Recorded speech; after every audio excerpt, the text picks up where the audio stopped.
Did you ever live in it, this mill? Only temporarily, when our bedroom was having a new ceiling put in it. And we rather enjoyed being in it. It was in the winter and it was unbelievably cold, and I think I managed to find we had about 12 hot water bottles. And I remember pulling the covers back and seeing this row of hot water bottles to try and warm us, and we just both burst into laughter. It was just so ridiculous. But it did keep us warm.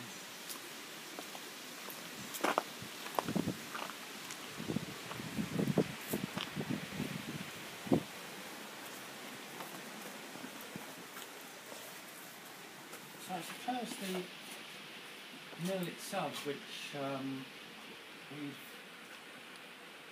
owned, I don't like that word, we've looked after for about 40 years. I fell in love with it when I discovered it in my early 20s, and it was in a shocking state, and everybody advised me not to touch it because it was about to fall down. Anyway, I ignored everybody because I was so in love with the building and just thought this place is meant for somebody like myself to come along and just be in and amongst it, and that's what I've been doing for the last 40 years. So when we look around, it's a sort of a diary, an atlas of my life at Sprint Mill, and you see I love arranging things in it that mostly belong to trades and skills of time gone by, the sort of the humble part of society rather than the knobs at the top end. This was the working lump of stuff that one sees around Sprint Mill, which I hugely respect, and I think we try and sort of nurture forth a lot of that stuff in our own way of life, really. A lot of people, mostly men funnily enough, look around the building and say, gosh, this place has got a lot of potential. Can't understand why it's not being converted into timeshare units or a house. But you've got a house already, and where would I put all the stuff anyway? So we like it is really.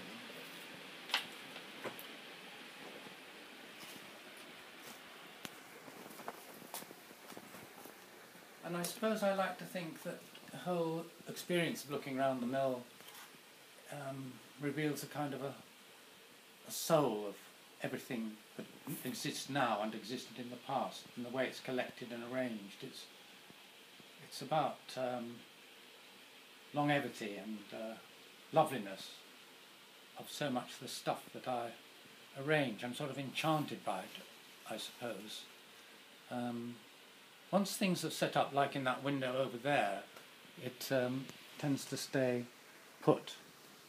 And even if I pick up that rather lurid bottle off the road that someone's chucked out as a bit of litter, right? It's a bit of Swords to Ploughshares. I added that next to that figure because it just felt right to me, and I just love the colours. So in a way, one is being artistic and creative by the way I arrange things, and I just absolutely love doing all of that.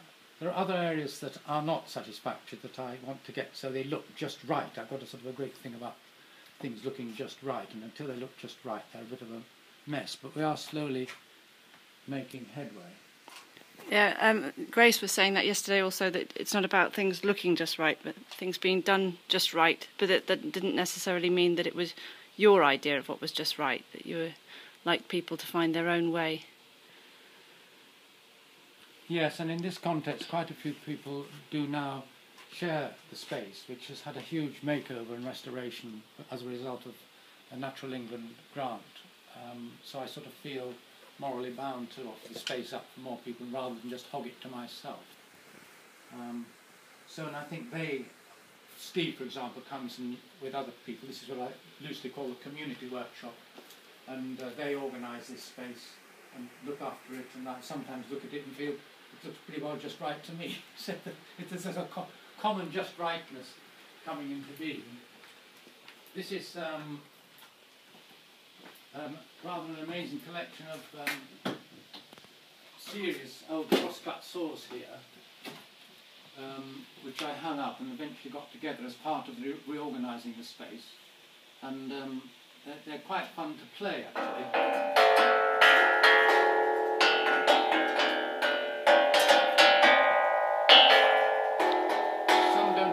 Good sound. But even the ones with the bad sound have got a sort of a relevance. I think everything that's not quite right can be made just right. And underneath here there's some bells.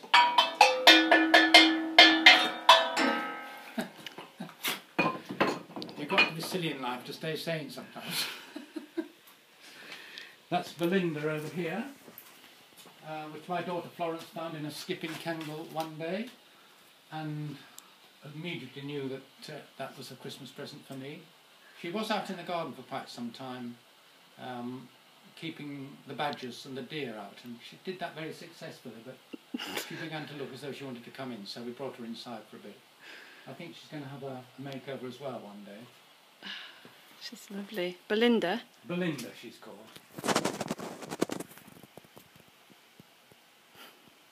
Some people, when they come around the corner, go, "Oh, good heavens!" It's quite scary. That is one of the problems of making beautiful wood stacks like that, is that I can't bear to use it. It's a bit like when you make a fantastic meal and put it out in front of everybody. It sort of spoils it. When you eat it and take it off the plate, it just looks so lovely on the plate. It's the same with that wood stack. So I'm putting off. It's ready to burn now, but I'm finding some other wood to burn instead, because I just like looking at that. And we process wood fundamentally as part of our energy needs, because it's a renewable resource, and I believe in renewableism rather than taking awaysm.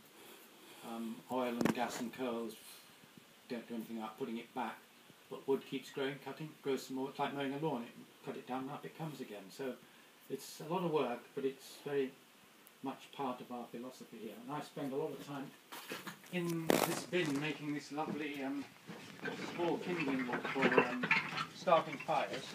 That's a bit that hasn't got cut. And each night I come and make up a basket of wood for my wife or I to start the fire in the morning. And I rather love the sort of the offcuts that come of all the bundles of wood over the years that we've cut, and they've just slowly accumulated. And to me, in inverted commas, it's a sort of statement. It's a sort of an artwork. It's a sort of loveliness just by so regularly chucking the strings into that position. And I get a little pleasure every time I throw another string on. Sometimes they tumble down, and I've started to actually move them out a little bit onto here. So once forever, sort of setting things up. And if I find things that people have discarded, I like to pick them up, and if they're going to look right, they'll come here and be arranged. All this lot of stuff here was a horrible jumble, and at the moment it's all been arranged in this rather strange great splodge of the colours are just right. All the colours sort of meld in. There's been a lot of humble peasant-like work with all these tools. A hay knife for cutting down a haystack, etc. I brought you a piece of string today, actually, which you can add to your pile. Excellent. A piece of twine. I found it on the road after the baling yesterday. Yeah, feel free to add it. Okay, I will. So, up these steps,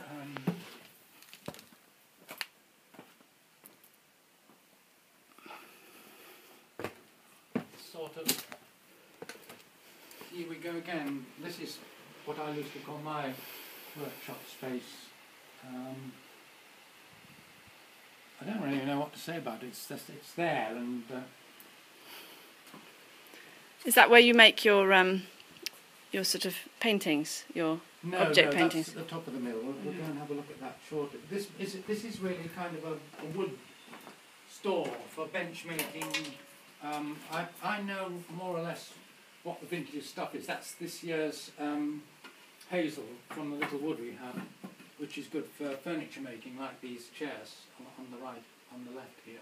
Mm-hmm. This is a previous year. And this will have dried out a lot more, so it's harder to work when it's dried out. And at the back there are oak posts, because we do a lot of cleft oak posts for fencing.